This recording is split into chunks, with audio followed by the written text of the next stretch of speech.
ये फिल्म की कहानी जैक की है, जो पेंडोरा प्लेनेट का रहने वाला है। वो अपनी पत्नी और बच्चों समेत अपने परिवार के साथ बेहद खुश है। उनका कहना है कि मैंने अपने बच्चों के अलावा 2 बच्चों को भी गोद लिया है, जिनमें से एक मेरे पुराने साथी की बेटी है जो उसे जन्म देने के बाद मारी गई थी, और एक और बच्चा है जो इंसानों का है, क्योंकि कुछ साल पहले मनुष्य इस ग्रह पर रहने के लिए आया था। मैं अभी कहाँ रह रहा हूँ, लेकिन जब वे पृथ्वी पर वापस गए, ये बच्चा यहाँ से चला गया, तब से यह मेरे पास है। ये सभी बच्चे एक दूसरे के साथ खूब खेलते हैं और एक दूसरे का अच्छे से ख्याल रखते हैं। जैक अपने सभी बच्चों को सब कुछ सिखाता है, जैसे तीर चलाना, मछली पकड़ना और भी बहुत कुछ। बड़े हो या छोटे सब खुश है। पर एक रात जैक और उसकी पत्नी को आकाश में एक चमकता हुआ सफेद तारा दिखाई देता है। तो जैसे ही वह करीब आता है, उसे पता चलता है कि यह इंसानों का अंतरिक्ष यान है, जो एक बार फिर से अपनी खूबसूरत दुनिया में रहने के लिए आ रहा है। मानव अंतरिक्ष यान से निकल रही आग के कारण जंगल में आग जलाई जाती है, जिससे बहुत सारे जानवर मर जाते हैं और बहुत नुकसान होता है। इसमें से इंसान निकलते हैं जो बड़े बड़े रोबोट के अंदर बैठे थे, और उनके पास बहुत बड़ी बड़ी गाड़ियां भी थी जो रास्ते में आने वाली हर चीज को कुचल रही है। जबकि जैक और उसकी पत्नी के पास इस तबाही को देखकर रोने के अलावा कुछ नहीं बचा है। पता नहीं इंसान कब इंसान बनेगा। वैसे भी अब लैब दिखाई गई है, जहाँ एक नीले रंग का आदमी जो हूबहू जैक जैसा दिखता था और उसका परिवार, वह नियंत्रण से बाहर हो जाता है और अपने आसपास के लोगों को मारना शुरू कर देता है। उसे कंट्रोल करते हुए कहा जाता है कि तुम हमारे कर्नल हो और तुम एक इंसान हो। तुम्हारे मरने के बाद हमने आधुनिक तकनीक की मदद से तुम्हें ऐसा शरीर दिया है जिसकी वजह से आप इस ग्रह पर रह पाएंगे। आप इस ग्रह के लोगों की तरह दिखेंगे, इसलिए आपको चिंता करने की जरूरत नहीं है। इसी तरह कई लोगों को ऐसी बॉडी दी जाती है जिसे हम कर्नल के आसपास खड़े लोगों में देख सकते हैं। दूसरी ओर जैक और उसके साथी मनुष्यों को रोकने के लिए अपनी ट्रेन को नष्ट कर देते हैं, जिसमें उनके हथियार और खाना जा रहा था। ये लोग खुद उड़ने वाले जीवों पर थे और इंसानों के हेलीकॉप्टरों को नष्ट करने के बाद उनका सामान लूट लेते हैं। जब कर्नल को इस आगामी हानि के बारे में पता चलता है, तो वह जैक को मारने की योजना बनाता है, क्योंकि जैक जहाज पर सवार लोगों का नेता है। मूल रूप से जैक और उसके जैसे दिखने वाले लोगों को जहाज की तबाही वाले लोग कहा जाता है। ये सभी वो लोग हैं जो जंगलों में रहते हैं और इन्होंने ही ट्रेन पर हमला किया था। लेकिन कर्नल के वरिष्ठ अधिकारी ने उन्हें बताया कि जब भी हम अपने जहाजों को जैक के जंगल में भेजते हैं, उनके उड़ने वाले जीवों ने उन्हें हमेशा नष्ट किया। आप हमारी आशा हैं, आप कुछ कर सकते हैं। तो कर्नल अपने कुछ साथियों के साथ जंगल में चला जाता है, जहाँ जैक के बच्चे खेल रहे थे। वे मनुष्यों को अपनी ओर आते देखते हैं और अपने पिता को बताते हैं, लेकिन उसी समय मनुष्य उन्हें पकड़ लेते हैं। थोड़ी देर में जैक की पत्नी वहां पहुंचती है और एक मानव के सिर के माध्यम से तीर चलाती है। दोनों के बीच लड़ाई शुरू हो जाती है। जैक की पत्नी अपने अन्य बच्चों को बचाती है, लेकिन कर्नल अपने बेटे को उठाकर अपने साथ ले जाता है, जो इंसान के आकार का बच्चा था, जिसे उसने गोद भी लिया था। जैक की पत्नी को अपने बच्चे की चिंता थी कि जैक कहता है कि हमें जंगल छोड़ना पड़ेगा। मैं यहाँ नेता हूँ और कर्नल मेरे पीछे है, क्योंकि जब पहले मनुष्य यहाँ आए थे तो मैं ही था जिसने कर्नल को मारा था। अब क्योंकि वह नीले शरीर या अवतार में जीवित वापस आ गया है, वह मुझे मारना चाहता है। अगर मैं, आप और हमारा पूरा परिवार यहाँ से चला जाए तो हम अपने बाकी कबीले के लोगों की जान बचा सकेंगे, क्योंकि हमारा पकड़ा गया बच्चा जल्द ही हमें हमारी लोकेशन बताएगा, हम कहाँ रहते हैं और इंसान यहाँ पहुँचेंगे। जैक की पत्नी जाना नहीं चाहती, लेकिन अंत में सहमत हो जाती है। वहीं दूसरी तरफ इंसान जैक के बच्चे को टॉर्चर कर रहे हैं और उसके घर का पता पूछ रहे हैं, लेकिन वह बहादुर है और कुछ नहीं कहता। कभी कभी कर्नल आकर उसे रोकते हैं और कहते हैं कि वह एक इंसान है, इसलिए हम उससे इंसानों की तरह बात करेंगे। वह उसकी ओर दोस्ती का हाथ बढ़ाते हैं और कहते हैं कि मैं तुम्हारा असली पिता हूँ, और पिछली बार जब मैं दुनिया में आया था तो मैंने जानबूझकर तुम्हें यहाँ छोड़ दिया था, क्योंकि मैं तुम्हें अपने साथ नहीं ले जाना चाहता था। लेकिन अब मुझे एहसास हो गया है और मैं तुम्हें अपने साथ वापस ले जाऊंगा। वो मासूम बच्चा मान जाता है कि ठीक है, मैं तुम्हें जगह दिखा देता हूँ। दूसरी ओर जैक और उसका परिवार अपना गोद छोड़कर अपने उड़ने वाले जीवों पर बैठ जाता है और यहाँ से बहुत दूर चला जाता है, कि कम से कम उन्हें कहीं रहने के लिए नई जगह मिल जाए और वे वहाँ रह सके। ये लोग पानी के पास रहने वाले नवी के पास पहुँच जाते हैं। यहाँ रहने वाले लोग इसी ग्रह के हैं, लेकिन वे हरे रंग के दिखते हैं। जल्द नवीस शुरुआत में उनका मजाक उड़ाते हैं, जैसे वे कहते हैं कि उनकी पूंछ पतली है, उनकी भुजाएं पतली हैं और भी बहुत कुछ। कभी कभी जल प्रजा का नेता आकर कहता है कि तुम जंगल के रहने वाले हो, आपको पानी के पास रहने की कोई जरूरत नहीं है, आपको नहीं पता कि पानी में कैसे जिंदा रहना है। लेकिन इसके जवाब में जैक कहता है कि हम बहुत जल्द सब कुछ सीख जाएंगे। और मुझे अपने परिवार के लिए आप लोगों की जरूरत है ताकि वे यहाँ सुरक्षित रूप से रह सके। ये देखकर जल्द नवी नेता सहमत हो जाता है और उन्हें रहने की अनुमति भी देता है। अगले दिन जैक के बच्चों को वहाँ रहने वाले बच्चे घुमा रहे हैं, जबकि जैक का बेटा वहाँ एक जीव से अपने बालों को जोड़ लेता है, इसलिए वह जल्दी से पानी में तैरने लगता है। इससे वह गिर जाता है और वहाँ मौजूद सभी लोग हंसने लगते हैं। अगले दिन वहाँ के कुछ बच्चे जैक की बेटी को पागल कह रहे हैं, साथ ही उसके साथ बदसलूकी भी करते हैं और उसे काफी परेशान भी करते हैं। तभी जैक के दूसरे बच्चे भी वहाँ आ जाते हैं और उस गुस्सैल बच्चे को पीटना शुरू कर देते हैं। तुमने हमारी बहन से ऐसा क्यों कहा? लेकिन जब जैक को पता चलता है तो वह अपने ही बेटे को डांटने लगता है। तुमने उसे क्यों पीटा? वो यहाँ के नेता के बेटे हैं, जाओ और उससे क्षमा मांगो। जब वह जाकर क्षमा मांगता है तो नेता का पुत्र अभी भी क्रोधित था और वह उसे धोखा देना चाहता था। वह बदला लेना चाहता था। वह कहता है कि मैं तुम्हें एक अच्छे स्थान पर ले जाऊंगा और गहरे पानी में ले जाऊंगा जहाँ एक खतरनाक राक्षस रहता था। वह वहाँ जाता है और उसे अकेला छोड़कर वहाँ से वापस आ जाता है और एक राक्षस पानी से आता है और उस पर हमला करता है, जिससे वह डूबने लगता है। राक्षस उस पर हमला करता रहता है और उसे खाने की कोशिश करता रहता है। दोनों एक दूसरे के सामने हैं। तभी वहाँ सबसे बड़ा राक्षस आता है जो छोटे राक्षस को अपने मुंह में डालकर पत्थर पर जोर से मारता है और वही समाप्त कर देता है। इस बीच जैक का बेटा पानी में सांस नहीं ले पाता और रुक जाता है।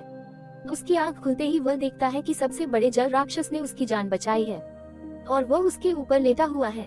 ये लड़का देखता है कि राक्षस भी बहुत आहत है, तो वह अपने शरीर से कुछ हथियार निकालता है और उसे शांति देता है, जो उन्हें मित्र बनाता है। और वह राक्षस इस लड़के को उसके परिवार सहित छोड़ देता है। जब हरी जनजाति के नवीन नेता को पता चलता है कि उनके अपने बेटे ने जानबूझकर हमारे मेहमान को राक्षस के पास मरने के लिए छोड़ दिया, वो उसे सजा देने लगता है। लेकिन जैक का बेटा कहता है कि तुम्हारे बेटे की गलती नहीं है, गहरे पानी में जाने का विचार मेरा था, मैंने केवल इतना कहा कि हम वहाँ जाते हैं। ये देखकर नेता का बेटा लज्जित होता है कि उसने मुझे बचाया और मैंने गलत किया और उसे मारना चाहता था। ये देखकर अब वह उनके दिल के अच्छे दोस्त बन गए हैं। जैक का बेटा सबको बताता है कि बड़े राक्षस ने मेरी जान बचाई। उसके सभी दोस्त उसका मजाक उड़ाने लगते हैं और कोई भी उस पर विश्वास नहीं करता। अगले दिन वह फिर उसी बड़े राक्षस के पास जाता है और खूब मौज मस्ती करता है। दोनों एक दूसरे के साथ खूब खेलते हैं। कर्नल को अभी जैक की तलाश थी। तभी उसे जानकारी मिलती है कि जैक अपने परिवार के साथ कहाँ जा सकता है, लेकिन अभी तक कोई सटीक जानकारी नहीं थी, इसलिए उसे और तलाश करनी पड़ी। कर्नल ने वहाँ कुछ उड़ने वाले जीवों को भी अपने वश में कर लिया था। वहाँ के स्थानीय नवी लोगों की तरह उन जीवों का इस्तेमाल करते थे। हर कोई जैक को खोजने जाता है और एक ऐसे टापू पर पहुँच जाता है जहाँ लोग कहते हैं कि हमने कभी नहीं देखा कि आप किसकी तस्वीर हमें दिखा रहे हैं। कर्नल को लगता है कि यह सब झूठ है, इसलिए वह इन लोगों के एक जीव को मार देता है। कर्नल का बेटा उसे समझाता है कि ये लोग कुछ नहीं जानते और ये केवल मछलियां ही पकड़ते हैं, इसलिए इन्हें छोड़ दो, ये कुछ नहीं जानते। कर्नल भी अपने बेटे की बात मान लेता है, लेकिन क्रूर आदमी फिर भी जाते समय उनके रहने की जगह में आग लगा देता है। इस प्रकार वह दूसरी जगहों पर जाकर ढेर सारे निरपराध नवी लोगों को मारने लगता है। वह बहुत सारे प्रश्न पूछता है, लेकिन इस समय तक वह नहीं जानता कि जैक कहाँ चला गया है। उसी प्रकार इन सभी लोगों को एक जल जीव दिखाई देता है। वे उस पर लोहे की बनी जंजीर और कुछ छोटी मिसाइलों से हमला करते हैं। इसके अलावा वे उस पर अल्ट्रासोनिक गन से भी हमला करते हैं। इस वजह से दैत्य इंसानों पर हमला नहीं कर पाता और इंसान इसे बड़ी आसानी से पकड़ सकते हैं। वह बेचारा राक्षस अपने छोटे से बच्चे के साथ तैर रहा है, जिसने इंसानों को कभी नुकसान नहीं पहुंचाया है, पर यह पीड़ा से तड़पता रहा और अंत में वही समाप्त हो गया।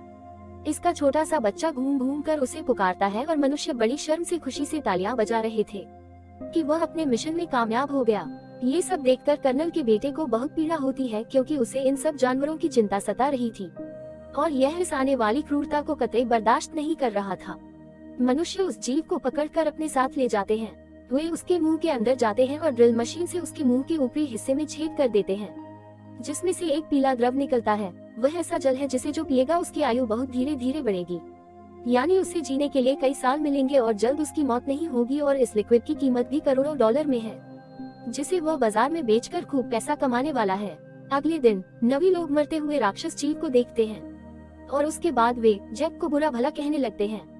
मनुष्य तुम्हारी वजह से यहाँ आए हैं और अब वे हमारे जीवों को मार रहे हैं और बहुत जल्द हम भी। सो जो हुआ सो हुआ। ग्रीन नवी के नेता का कहना है कि हम इंसानों से मुकाबला करेंगे। थोड़ी देर बाद जैक का बेटा फिर से सबसे बड़े राक्षस से मिलने जाता है और देखता है कि उस पर अंक जैसा कोई उपकरण है।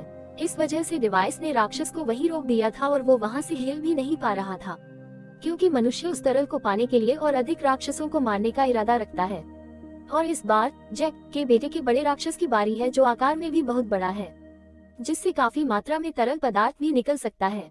इसलिए इंसान अब इस राक्षस को मारने की कोशिश कर रहे हैं। पुत्र और शेष भी उसके साथ हैं, जबकि मानव इसी दिशा में आगे बढ़ रहा है। कर्नल भी दूर से इन बच्चों को देखता है। जैक और नेता को पता चलता है कि उनके बच्चे खतरे में हैं और वे अपने हथियार उठाते हैं और उन्हें बचाने के लिए निकल जाते हैं। बड़ी मुश्किल से बच्चे डिवाइस को बड़े राक्षस से निकालते हैं। इस वजह से राक्षस उड़कर आगे निकल जाता है और अंत में उसकी जान बच जाती है। पर मनुष्य अभी भी फायरिंग करते हुए बच्चों का पीछा कर रहे हैं। इधर नेता की बेटी मरने वाली है, इसलिए जैक का बेटा उसका हाथ पकड़कर उसकी ओर मुड़ता है और उसकी जान बचाता है। पर थोड़ी ही देर में वह बच्चों पर बड़ा जाल लगाकर उन्हें पकड़कर अपने जहाज पर ले आता है। कुछ देर के लिए बच्चों के माता पिता भी यहाँ आ जाते हैं, यानी जैक, जो वहीं रुक कर देखता है। उसके बच्चों को जहाज के सामने कर्नल ने बांध दिया है। कर्नल कहता है कि बच्चों की जान बचानी है तो जहाज पर अकेले आओ। इसलिए जैक सबकी भलाई के लिए अकेले जाने का फैसला करता है। तभी जैक के बेटे का सबसे बड़ा प्राणी मित्र पानी के नीचे से ऊपर आता है और अपने जहाज पर चढ़ जाता है और अपने हाथों से और एक डंडा वहां खड़े लोगों को मारने लगता है। ये सब कुछ नष्ट कर रहा था और ये देखकर जैक और नेता के लोगों को भी इंसानों पर हमला करने का मौका मिल जाता है और वे सभी लोग जहाज की ओर बढ़ने लगते हैं। मनुष्यों और इन सभी नवी लोगों के बीच बहुत लड़ाई होती है। बहुत सारे इंसान भी मारे जाते हैं और कुछ नवी लोग भी। वह जल जीव मनुष्यों के एक छोटे से जहाज से कूदकर उन्हें लोहे की रस्सी से दबाकर समाप्त कर देता है। जैक भी इंसानों से मुकाबला करते करते बच्चों के पास आ जाता है और उन्हें वहां से छुड़वा देता है। कुछ बच्चे अपने दत्तक मानव भाई को भी ढूंढते हैं और वहां से भाग जाते हैं और अपनी जान बचाते हैं। इस दौरान जैक के बेटे का अंत हो गया और उसकी माँ ये देखकर अपने दिल पर काबू नहीं रख पाए और रोते रोते चीखने लगी। जैक के दो बच्चे फिर से कर्नल द्वारा पकड़े गए और वे लोग जैक के उन्हें बचाने के लिए आने का इंतजार कर रहे हैं और इस क्षण को देखते हुए हम उसे मार डालेंगे। जैक बड़ी खामोशी से वहां आता है और धमाका करता है, जिससे हर तरफ आग लग जाती है। बहुत सारे इंसान भी मारे जाते हैं। उसकी पत्नी भी बहुत सारे मनुष्यों को अपने बाण से हमेशा के लिए समाप्त कर देती है और क्रोधित आंखें दिखाकर एक मनुष्य का अंत कर देती है, क्योंकि उसने अभी अभी अपना बेटा खोया है। उसकी आंखों में दर्द था। कर्नल ने मौका देखकर जैक की बेटी की गर्दन पर चाकू रख दिया और उन्हें अपने हथियार नीचे रखने को कहा। लेकिन उसी दौरान जैक की पत्नी वहां आ जाती है और कर्नल के बेटे की गर्दन पर चाकू रख देती है। ये देखकर कर्नल को अपनी बेटी को छोड़ना पड़ा। अब अंत में कर्नल और जैक के बीच आमने सामने की लड़ाई है। काफी मशक्कत के बाद जैक कर्नल का गला दबाकर खत्म कर देता है और अंत में एक क्रूर कर्नल डूबने लगता है। लेकिन कर्नल का बेटा उसे डूबने से बचा लेता है और पानी में ले आता है, क्योंकि कर्नल ने अपनी जान तब बचाई जब जैक की पत्नी ने उस पर चाकू रख दिया था। जब कर्नल कहता है बेटा मेरे साथ चल, तो वह उस पर गुस्सा होकर अपने परिवार के पास चला जाता है और ये देखकर जैक का परिवार भी बहुत खुश है और उसे पहले की तरह प्यार करता है। फिर जैक अपने मरे हुए बेटे को पानी में गाड़ देता है और उस वक्त उसे पुरानी हर बात याद आ रही थी कि मेरा पुत्र जो आज मरा हुआ है, उसका जन्म होते ही मैंने उसे अपने हाथों में कैसे उठा लिया और आज मैं उसे अपने हाथों से मिट्टी भी दे रहा हूँ। यही खत्म होती है इस फिल्म की कहानी।